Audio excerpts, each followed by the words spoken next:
join the meeting. And this webinar is also broadcast live on YouTube, and the video will be made available upon the completion also on the Stimson's YouTube channel. If anyone is interested in sending the link or rewatch the event, that will be completely feasible. The Q&A will be open. We will have a staff person who will be monitoring the Q&A. So if you have any questions throughout the session, please don't hesitate to wait till the end of the event to ask your question. Okay, I see the number keeps growing, which is great. We are at 4:01. So I'm going to start the webinar, the discussion today. So happy Monday and happy holidays, everybody. We're so glad to have everybody joining us today for a discussion with Professor Shenbao on his new book, the Where Great Powers Meet, America and China in Southeast Asia. My name is Yun Sun, and I am the China Program Director here at the Stimson Center. And this event is the latest of a series of discussions we have held on China-Southeast Asia relations since this fall. People who follow the field probably knows very well that this year has been a particularly fruitful year for China-Southeast Asia studies, with at least 5 to 6 books published on the relations between China, Southeast Asia, the geostrategic importance, and also the implication of this evolving relationship, especially for the national interest of the United States. So today, we have had the pleasure of having Professor David Shenbao from George Washington University to give us his research and his perspective on this critical region and on this vital issue. Professor Shenbao does not need any introduction. I doubt there's anyone in the China foreign policy field who is not aware or a student of his work. In fact, I still remember when I was an undergraduate student in Beijing, and I was reading Professor Shenbao's book and papers in my classes. So in many senses, very few younger generation China scholars are not your student, Professor. Professor Shenbao's China work spans across multiple fields and disciplines. He is one of the most prolific authors in the field, publishing more than 30 books in his career already. His work on Chinese domestic politics, such as China's Communist Party, Atrophy and Adaptation, and Chartering China's Future, Domestic and International Challenges, are must-read textbooks for all students of China studies.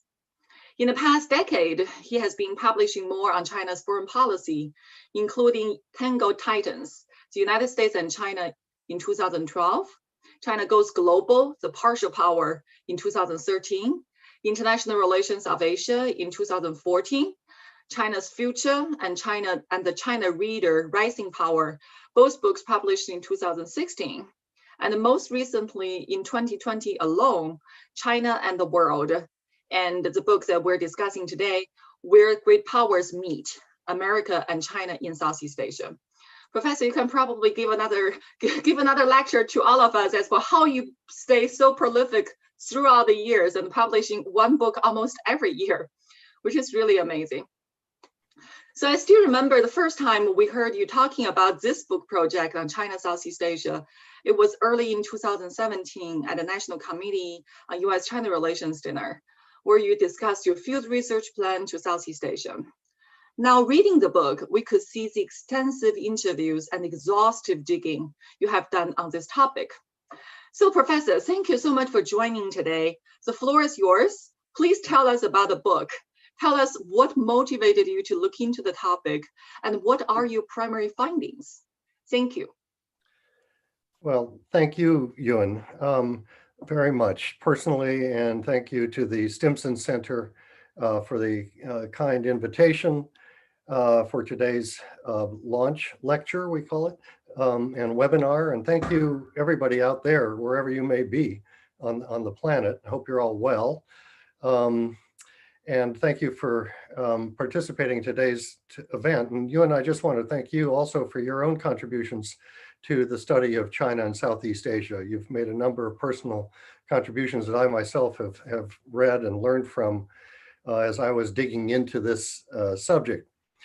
So let me try and do three things before we have our conversation between the two of us, and then we can take questions from around the world. And I want to leave as much time for both conversation and questions as possible. But I'd like to just open, with kind of overview of the book and several dimensions of it, if nothing else, to maybe entice people to go out and order a copy. Christmas is just around the corner and might make a nice gift for your loved ones, in all seriousness. Oh, and I should say too, for those outside the United States, the book is not yet available, won't be available until February 1st, I believe, is the international launch date. It's been available here in the US for the last 2 weeks. Sorry about that, but that's the nature of the book publishing industry, but it will get to you eventually.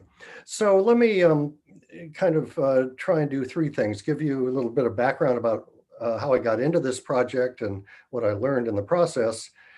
Secondly, to give you some of the really major conclusions and takeaways that I found, some of them quite counterintuitive, I didn't expect to find.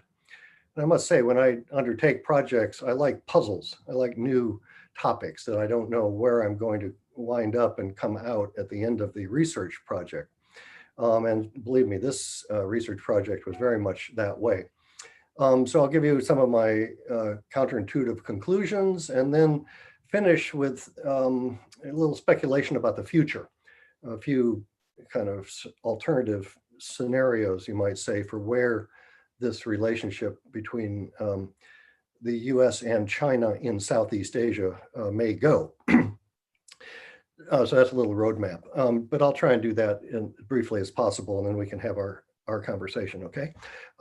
So first, I have worked on Chinese foreign relations, my entire career, really, more than 40 years, and I've worked on different aspects of it in different regions of the world where China is increasingly involved, but I had never worked on Southeast Asia. This is really new territory, you might say, analytically new territory, but also physically new territory. Oddly enough, even though I'm a student of and scholar of international relations of Asia, I had not spent that much time in the region. I'd been to Singapore a number of times, and I'd been to Vietnam a couple of times. And several decades ago, I went to Burma and Thailand back in the late 1970s. But other than that, I really hadn't spent much time physically in Southeast Asia. And analytically, I didn't really know very much about it.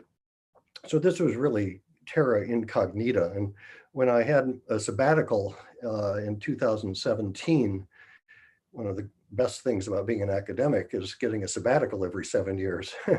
I contemplated going back to China, where I had been on my previous sabbatical. That's where I researched China Goes Global, actually, at the Chinese Academy of Social Sciences. I spent a year there as a senior Fulbright scholar in 2009-10, but I didn't want to go back to China for a variety of reasons. And I had a wonderful offer from the Rajaratnam School of International Studies in Singapore at Nanyang Keji Daxue. And so I said to myself, why not? So I went to RSIS and spent about 8 months there.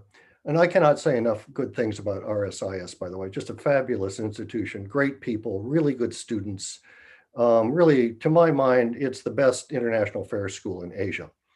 And so I had a really fulfilling, that was my sort of home base, but it was really it was a base. I spent the 8 months really traveling around the region. I was also the beneficiary of being on the Department of State's International Speakers Program. So they got me around to all Southeast Asian countries except Laos. Or I got to all Southeast Asian countries, not all through the State Department, but on my own as well, except Laos. Unfortunately, that was just circumstantial. I was in Vietnam and in Cambodia and in Thailand, but I didn't actually get into Laos. Also went to India. So that allowed me physically to be able to get around the region. And so I decided that I better, not just travel, I needed a good research project. So I wanted to educate myself about Southeast Asia, quite honestly, because I really didn't know very much. So I thought, well, I'm a student of US-China relations. Maybe I can explore how these two powers are positioning themselves in the region. So that was the impetus for the study. But I had no idea when I went into it just how complex the subject is, how diverse the region is, and how difficult really it is to research this topic. Now, so that's one sort of background element. The second is that this is not just a book about China and Southeast Asia.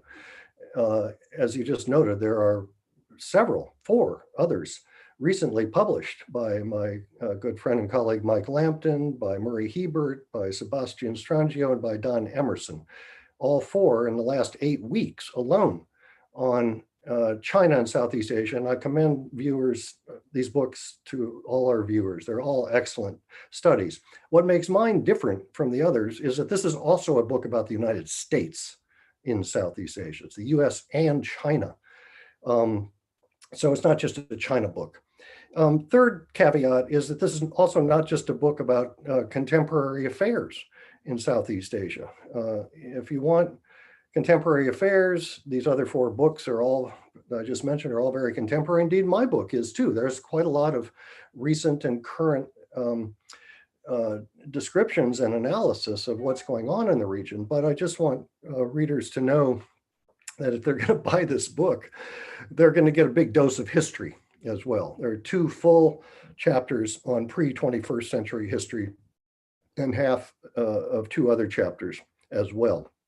Now, in the case of the United States, this goes back to the first American consul who went to the Dutch East Indies in 1802.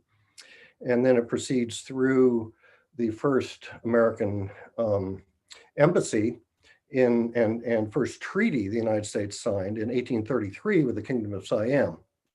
And then it goes through the rest of the 19th century, America becoming a Pacific and imperial power, and then in the wake of the Spanish-American War, a colonial power, in the case of the Philippines, of course. Then it proceeds into the 21st century and discusses the broadening American commercial footprint and cultural and missionary footprint in Southeast Asia, presence, I should say, between the 2 wars. And then it goes into the Second World War, of course, which was fought primarily in Southeast Asia. The island hopping campaign of MacArthur and up into mainland Asia and the Burma, China, India, the CBI theater, and so on. And then it goes through the Cold War, which of course includes the American war in Vietnam.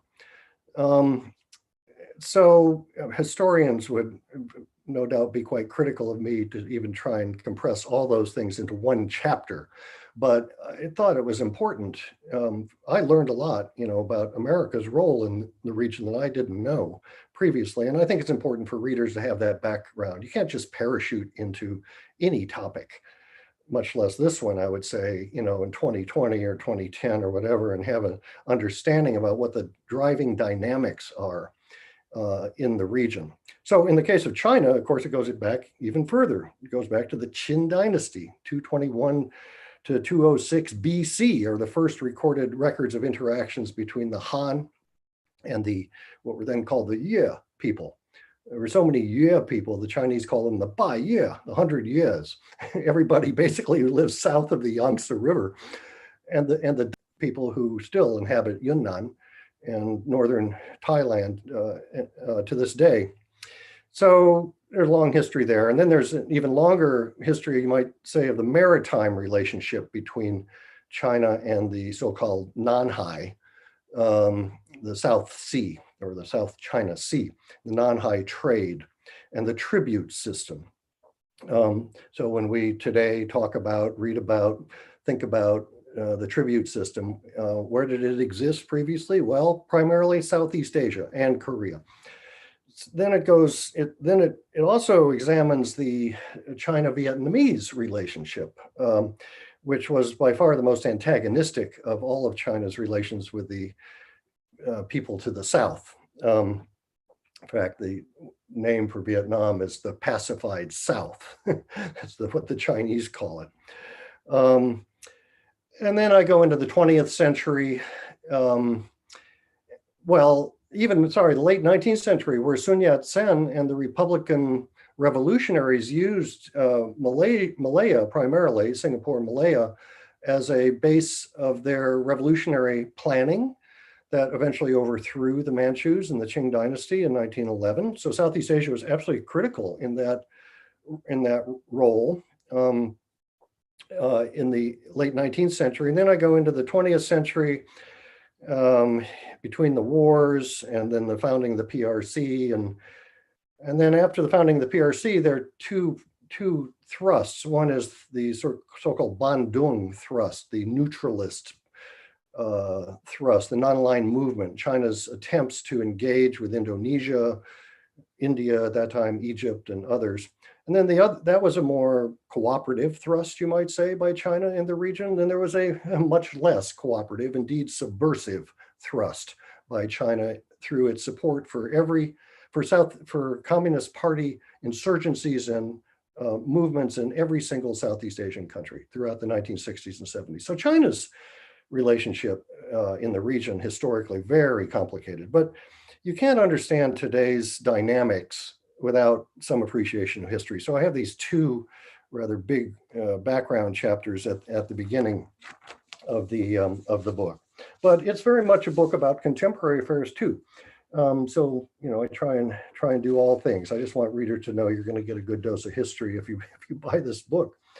And then lastly, the last sort of premise or the last caveat that I would put forward is that this book proceeds from the analytical assumption that the United States and China are now locked into indefinite, comprehensive competition across all functional domains and all regions of the world.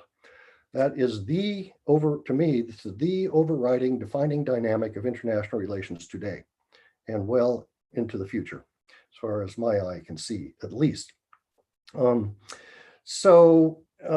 Southeast Asia is a really interesting microcosm of that competition. It brings together a whole range of the functional dimensions of the competition: diplomatic, political, commercial, security, espionage, united front work, education, cultural exchanges, public diplomacy, soft power, governance practices, and energy, and many other elements. So it's really a fascinating sort of microcosm, as I say, for these two powers in ways that other regions of the world are not quite as comprehensive. Now, many of those elements you find in Latin America, Middle East, Africa, Europe, everywhere, but not all together.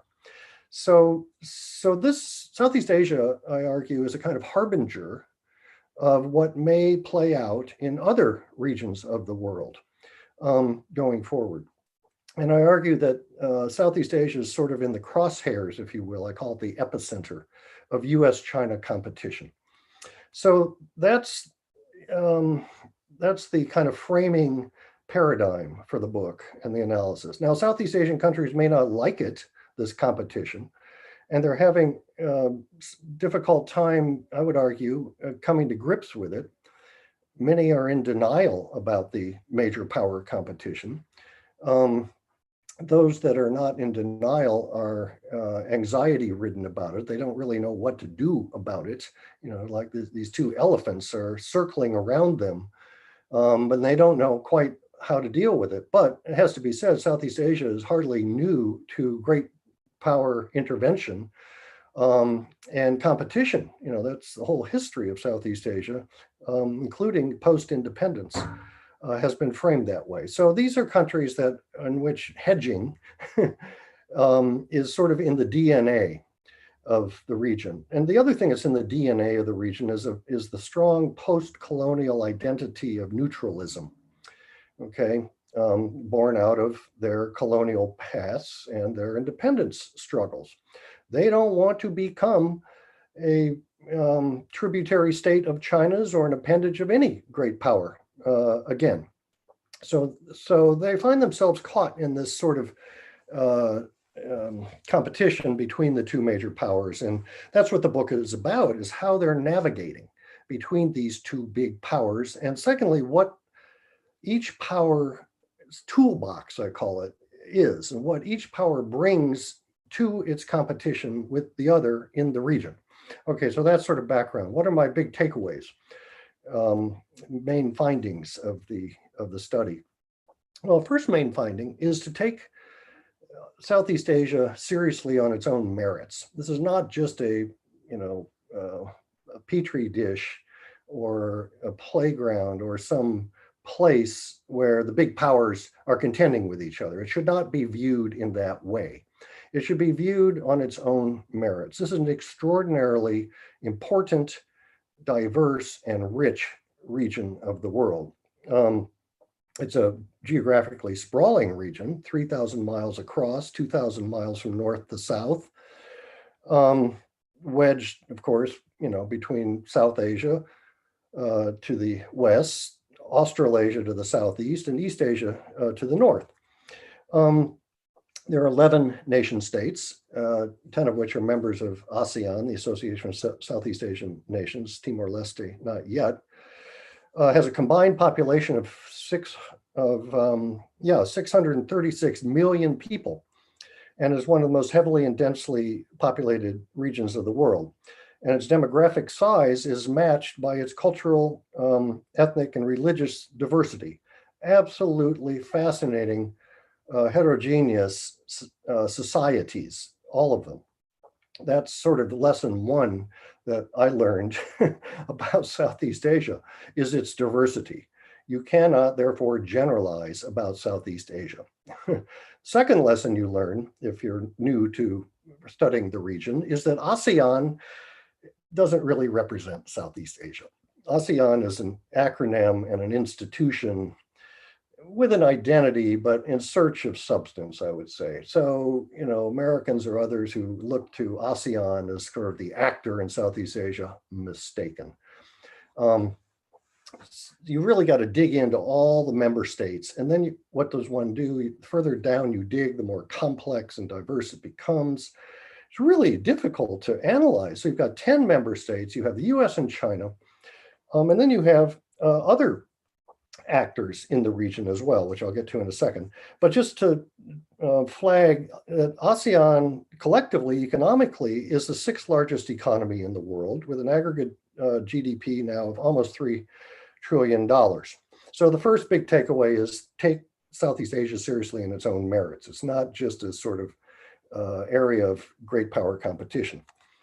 Secondly, the competition, I argue, is what I call soft rivalry, not hard rivalry. Now, what do I mean by that? Well, in the Cold War 1.0, that's what I would describe as a hard rivalry. It was a tit for tat, action reaction kind of competition. If Washington did A, Moscow did B, and then Washington would do C to counter Moscow, and then Moscow would do D to counter Washington. Very interactive, very reactive kind of strategic competition. You don't find that, or I don't find that today in Southeast Asia with regard to the US and China. It's more of a soft rivalry where they're each maneuvering on their own, maybe looking over their shoulder, you might say, at the other, paying very close attention to what the other is doing. At least the Chinese are paying very close attention to what the Americans are doing. I'm not so sure the Americans are paying as close attention to what the Chinese are doing as the Americans should be. But nonetheless, they're both kind of maneuvering on their own, trying to build their own programs, their own policies, their own presence. It's like shadow boxing, but not really engaging directly. So that's a second conclusion. Third conclusion is that this is not just a dyadic competition between these two major powers, as there are a number of other regional so-called middle powers that are important actors too in this drama. Japan, India, Australia, Europe. Now, it may surprise our viewers to know that the EU is the largest foreign investor in Southeast Asia. And European countries individually have very strong and longstanding cultural, educational, societal connections to the region as well. And so even South Korea now is more deeply engaged. In fact, I was in the audience in Singapore 2 years ago when President Moon came down and unveiled his new southward policy that day. And even Russia, you have to say, is somewhat involved, mainly in the security, in the arms sales realm. So there are other actors, and not just Beijing and Washington. And then you have the 10 Southeast Asian countries, each of whom have their own agency. And then ASEAN itself. So this is an extraordinarily complex chessboard, you might say, with lots of moving parts and actors, very hard analytically to get a grip on. Not to mention it changes over time. And then the fourth conclusion of the book, actually a couple of counterintuitive conclusions. Namely that I find China to be what I call an overestimated power. And I find America to be an underappreciated power. Now, let me unpack that for a second. So if you travel around the region, one is just struck on a daily basis by a overriding, pervasive, region-wide narrative, a meme. What is that narrative? That China is already the dominant power in the region. That is a natural state of affairs. Everybody is getting on the Beijing bandwagon and sucking the regional states into China's sphere of influence. Hence, many people talk about a new tribute system. That's the narrative. I find that narrative is empirically incorrect. But narratives reflect perceptions. And I can tell you, I've spent my entire academic career studying perceptions. My own PhD dissertation was about perceptions, about Chinese perceptions of America. And the point is, that perceptions become a reality, even if they're not empirically so.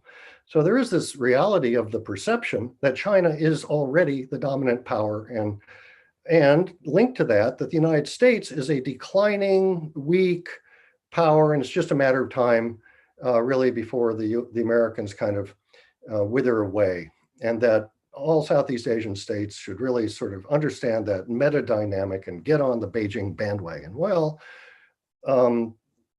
second counterintuitive conclusion related to that is, I didn't find that in going around the Southeast Asian states. I don't find any of them, save perhaps Cambodia, wanting to get on the Beijing bandwagon. I found quite the contrary. I found substantial anxiety and pervasive ambivalence and suspicion of China everywhere. You know Myanmar better than most people, Ewan, and I would be interested in your views about that country's views of China too. But ambivalence is really the overriding character of every country I visited in the region. They're all ambivalent about China. I don't see any of them embracing China. Yes, they're benefiting from their relations with China, but as I'll explain when I get to in a second, the benefits are overwhelming. They're too much in some ways, the commercial benefits. So, I wonder, and then if you look at the toolbox, if you look at China's instruments of power and influence in the region, I found, very uneven, strong in some areas, obviously economic, but weak in many other areas. I would argue that includes diplomacy. China is too manipulative of individual states in the region, not to mention ASEAN itself. Soft power. China has, like elsewhere in the world, pretty minimal soft power, I would argue, in Southeast Asia. Security assistance programs?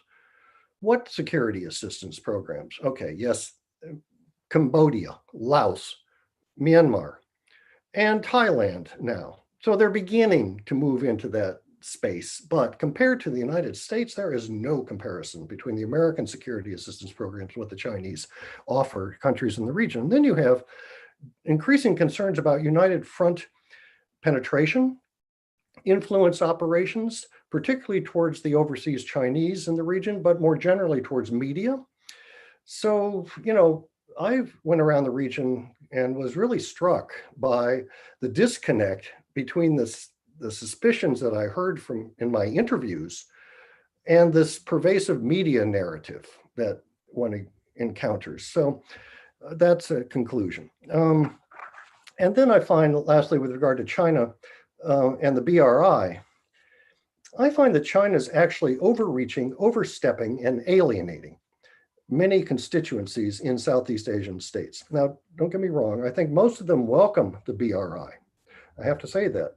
Most of them welcome the BRI, but in recent years, as you know, and we've all seen, in Malaysia, in Myanmar, going back to the Myitsone Dam in 2011, Indonesia, even in Cambodia, China's client state, it's this almost the 32nd province of the People's Republic of China.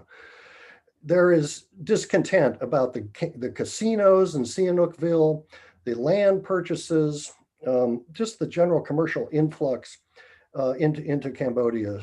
So that has produced reactions, what I call in the book Myanmar moments, which refers to the 2011 Myitsone Dam termination by the Burmese government and pullback from China.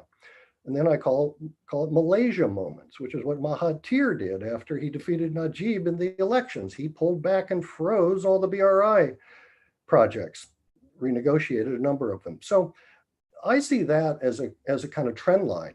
China overreaching, overstepping, alienating others, and others beginning to push back. Okay, so that's the conclusions about China. What are the conclusions about the United States, quickly? Well, first is the Americans get no or next to no coverage in the regional media or social media.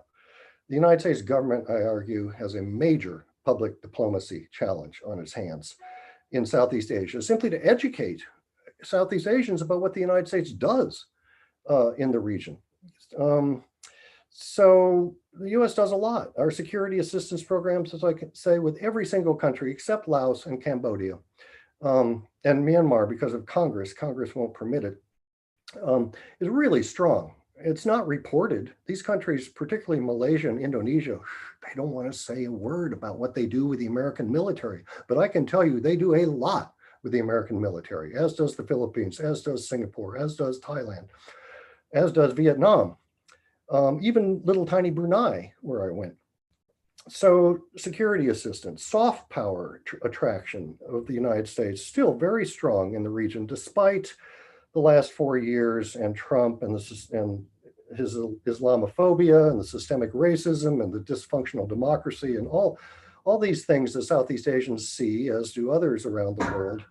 The American standing has declined over the last 4 years, and that shows up in polls that are done by the Institute for Southeast Asian Studies in Singapore, for example. But there's a reservoir of respect and goodwill and admiration, I would even argue. Even Kishore Mahbubani argues that in his new book, and he's known as a critic of the United States, but he argues that the foundation and reservoir of American support in the region is actually very strong. And then lastly, when you get to commerce, so there are 4,200 American companies operating in Southeast Asia.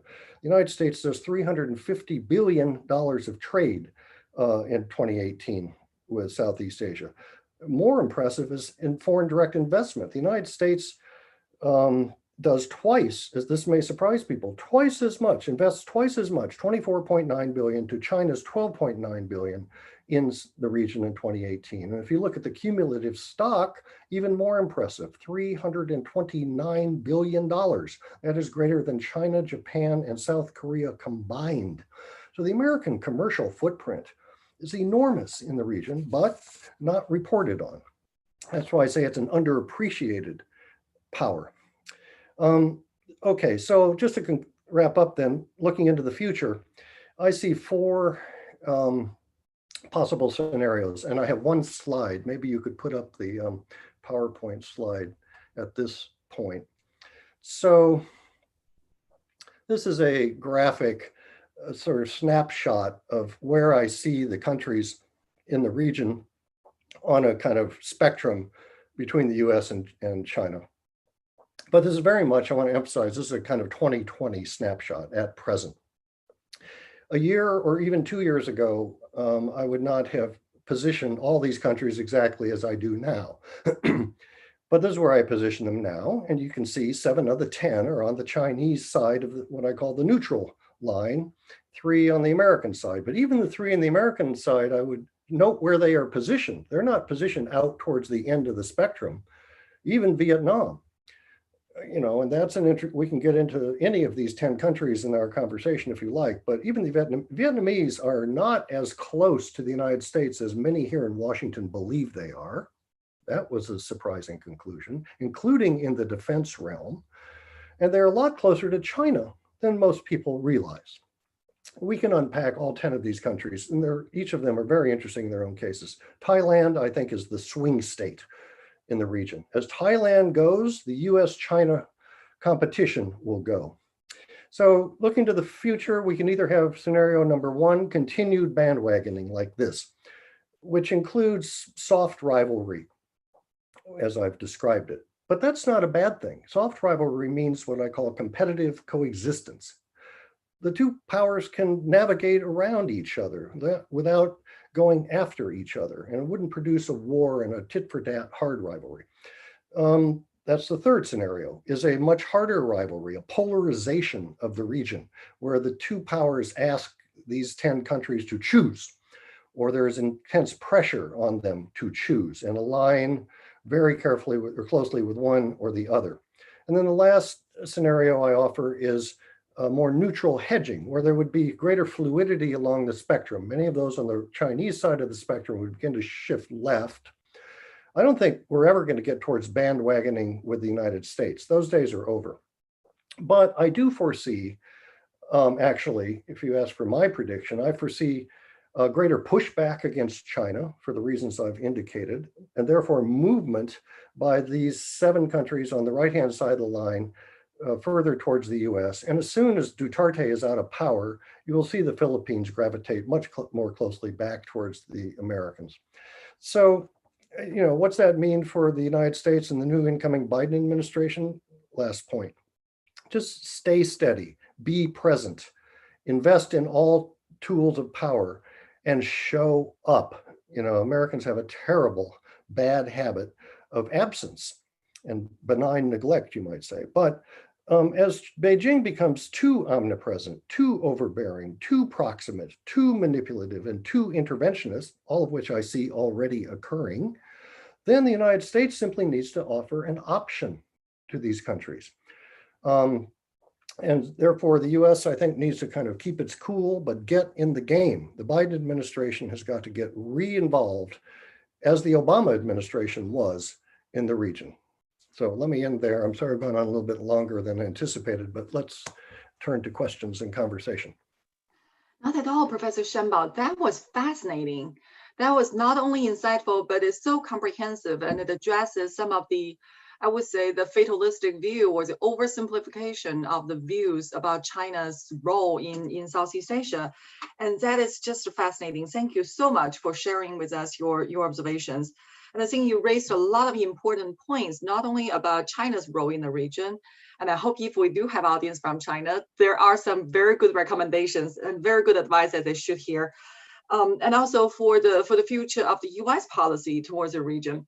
We do have questions coming in, but if I could use my privilege as a moderator and just to pose one question.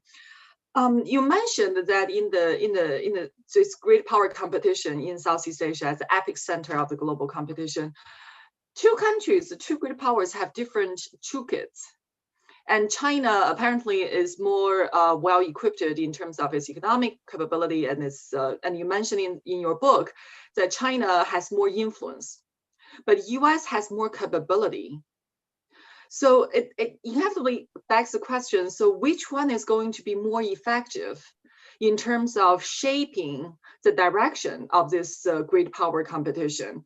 Because assuming that if the region does not evolve in the direction of a Cold War like a white tit-for-tat, action for reaction, hard military competition, then some might argue that then the Chinese influence is going to be more effective, because by the simple rule of gravity, China is that big and it can just absorb and sucks the region into its orbit.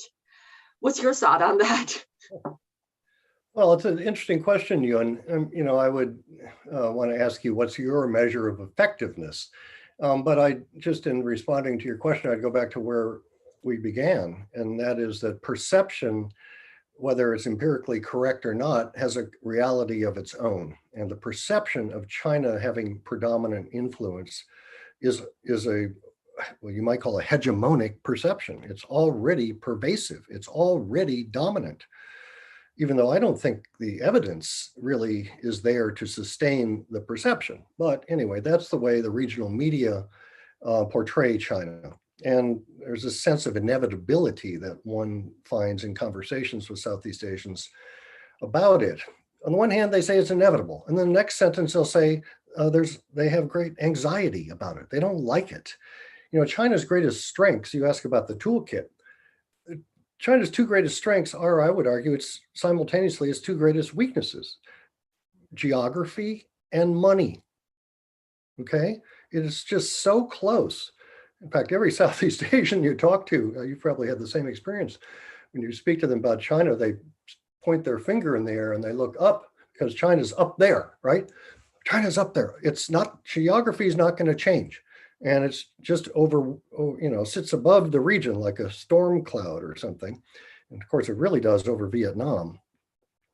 And therefore, China's too close in some ways. It permits too intensive interactions. The Southeast Asians' sweet spot, if you will, is equidistance and non-alignment. They don't want to get sucked into any kind of too close relationship. And the commercial tool in China's toolbox is huge.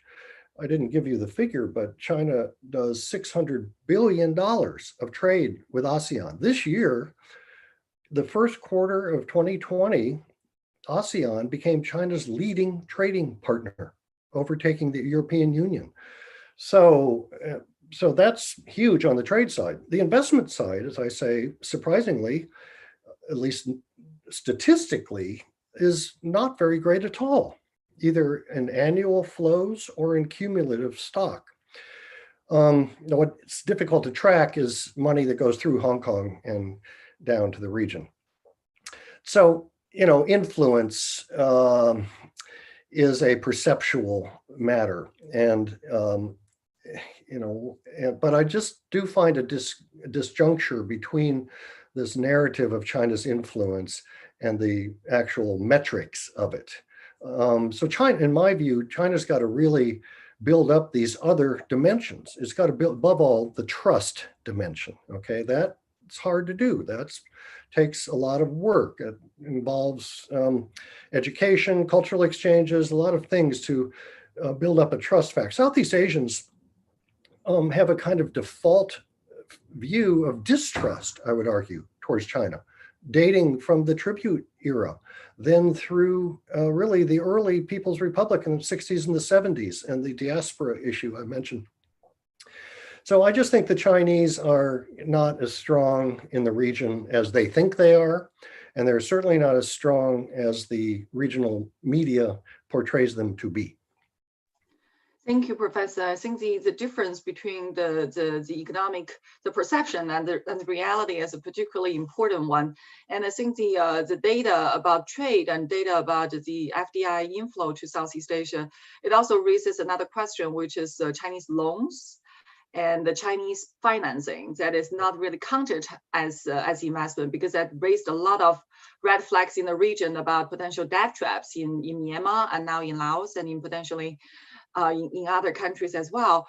So following this economic vein, there's a question from the audience about the regional trade framework, because the RCEP was recently signed and China claimed that it took a lead, although RCEP was really the ASEAN idea.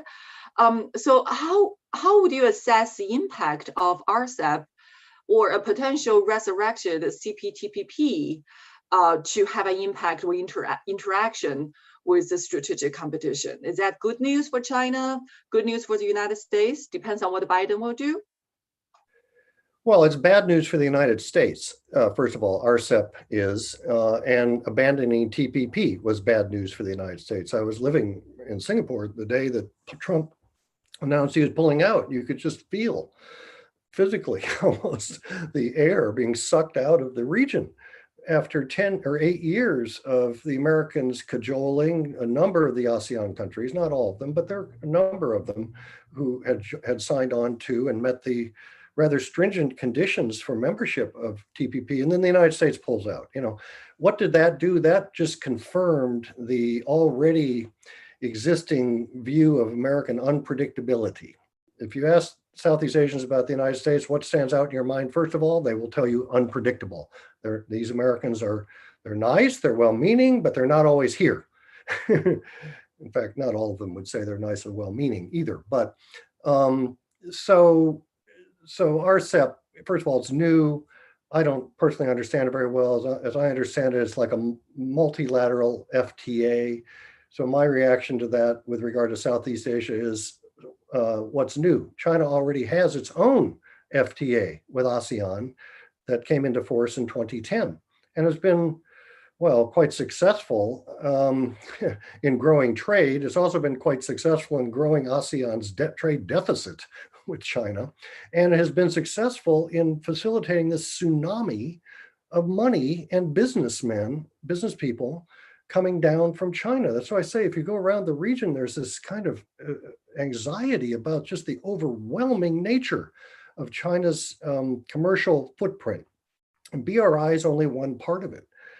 So, Southeast Asians, I think, would prefer less, not more Chinese investment, less, not more Chinese commerce, and more commerce with other actors: Australia, South Korea, Japan, United States, India, EU, to dilute, you might say, the Chinese commercial presence already.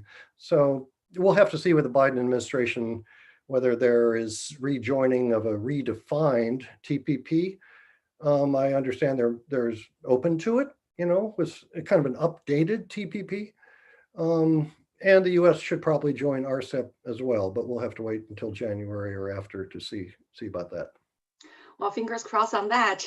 There are a couple of questions that combines the domestic politics or the domestic political development in Southeast Asian countries and the general trend of their relationship with US and China. And I know that you have worked a lot on authoritarian regimes, so I really want to ask that question. So the question is posed as, one, do you see greater Chinese influence and more entrenched Chinese influence in the more authoritarian countries in Southeast Asia?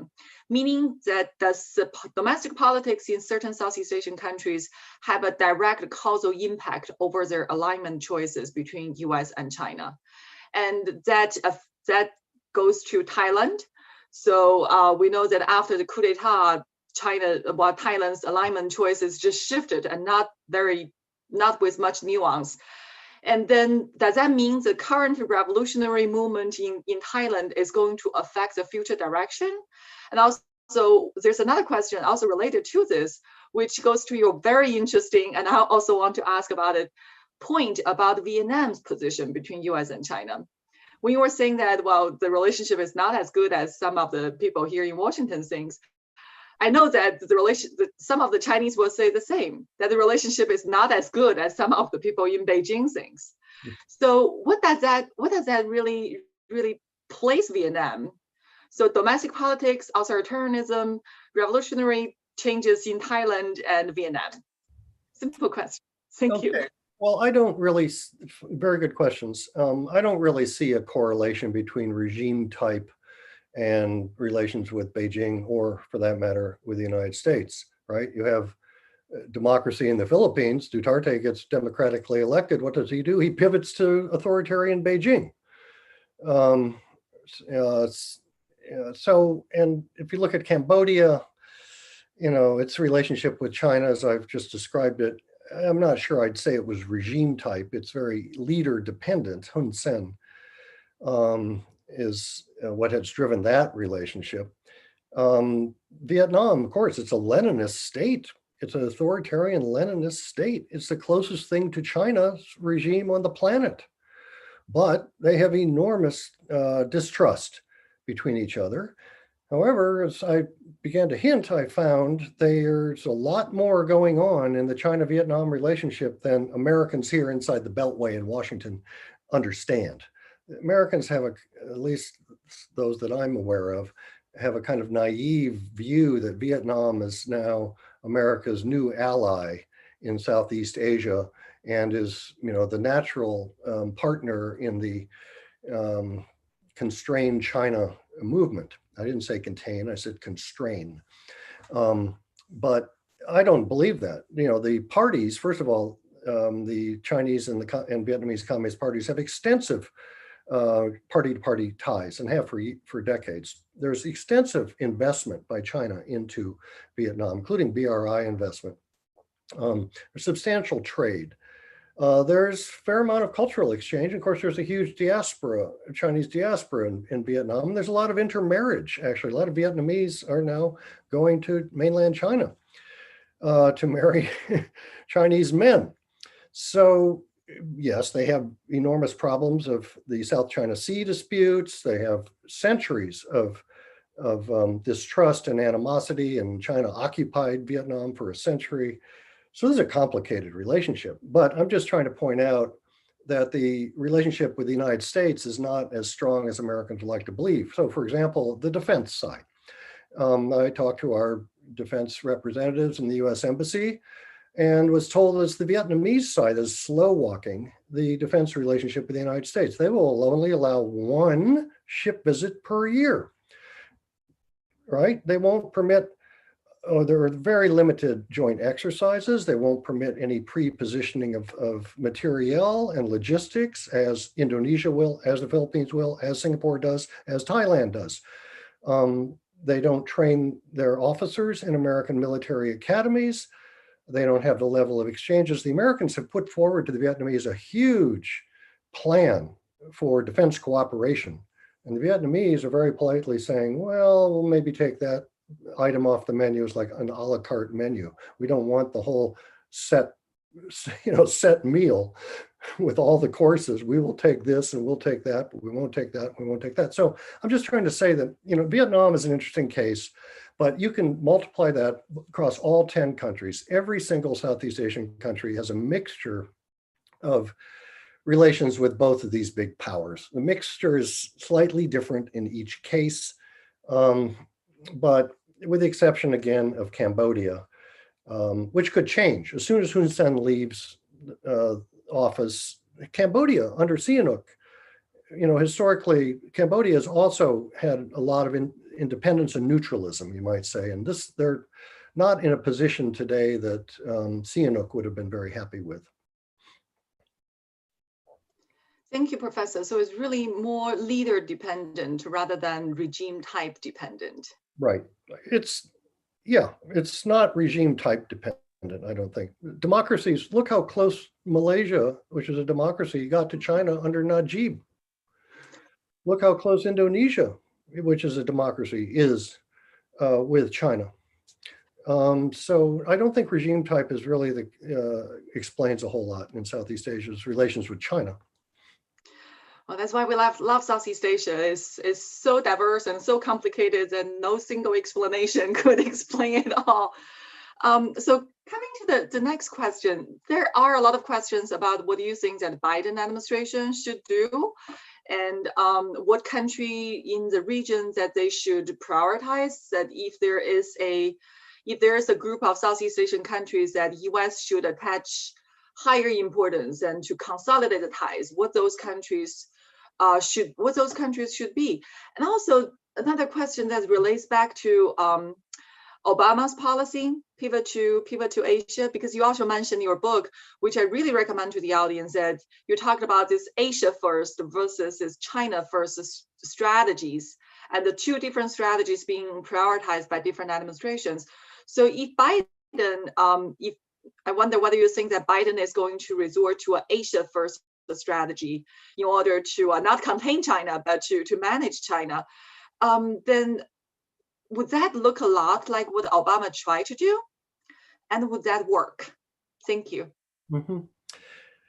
Well, the US has since the end of the American-Vietnam War, or since the Nixon opening to China, has oscillated between what I call a China first or China priority policy or Asia first policy, as you've just indicated. Most administrations have been Asia first. There have been some that have been, I would say, intoxicated by China, believing that China is the most important country in Asia for the United States and that priority must be given to bilateral relations and advancing ties with China. I would argue that's a minority view and has been over several decades. The majority view amongst most American policymakers has been that there are many other countries in the region that are much closer allies and partners and more natural partners for the United States, and that in their own right, the US should build strong relations with them. And that includes India. That includes allies in Japan, South Korea, Australia, Philippines, and Thailand. So I would anticipate the Biden administration very much following an Asia first strategy. It's not about to embrace Beijing at all. There is going to be no reset with Beijing. If our friends in China think that a new change of administration is going to bring a change in the tone or the substance of relations, might affect the tone, frankly, but I don't think it's going to affect the substance of US-China relations. But you asked quite correctly, how should the Biden administration approach Southeast Asia? Where should the priority be placed? And my answer there is Thailand, number one. Thailand is really the swing state, and it's swinging very much towards China in recent years, particularly since the coup in 2014, which raises another point. I find that the congressional barriers are really inhibiting America's diplomacy in Southeast Asia, specifically with regard to Cambodia and Myanmar and Thailand, and indeed even the Philippines. So I think that encumbers the flexibility of American strategists and diplomats. So I would argue the US Congress and particular staff members on particular committees on Capitol Hill not be part of the problem. They are the problem. So we can't have military exchanges with the Burmese military, for example. Now, yes, the Rohingya crisis is a horrific human rights genocide. Okay, but there's ways to deal with that and still deal with the Myanmar regime. There's ways to deal with the Hun Sen regime. So I just think, first of all, Thailand is getting awfully close. 40% of the Thai officer corps, I'm told, has now been trained in some way or another in China. The Chinese now have a munitions factory in Thailand where they're actually assembling armored personnel carriers and tanks. But that's the first one outside of China anywhere in the world. They have increasing numbers of exercises, naval, but also ground and air exercises between the Chinese and the Thai military, and increasingly close diplomatic and party-to-party exchanges. So Thailand has really swung into the Chinese camp. But they're an American ally, last time I checked, although the nature of the alliance, you can ask some of our colleagues, it's not really an alliance, not in the way that treaties are normally written. There's no Article 5 clause. I found, for example, I'll tell you a little brief story. I was interviewing a former member of the Thai National Security Council for my research, and he was on the National Security Council at the time of 9/11. Well, the Thai prime minister, first thing he did after he learned about the Twin Towers and attacks was to ask his National Security Council, does the alliance with the United States obligate us, Thailand, to come to the defense of the United States? That was his first reaction. And so the NSC, the Thai NSC, went and dug into the paperwork, goes back to the 1960s, about the nature of the alliance. And they came back and they said, sir, it does not obligate us. There's no Article 5 clause. And so the prime minister was relieved.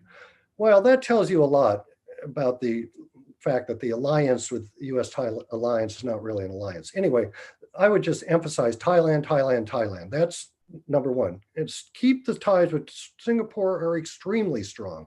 The ties with Indonesia, US ties I'm speaking of now, very strong and getting better, especially military ties. Ties with Malaysia, also very strong and getting better. Ties with Vietnam, strong, could be much better if the Vietnamese would allow it.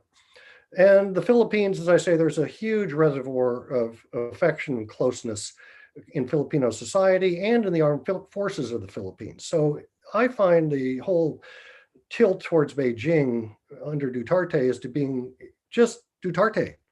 So as soon as he leaves office in 2 years, I think you're going to see a real shift back to the US because his pivot to Beijing is not very popular amongst the Filipino public.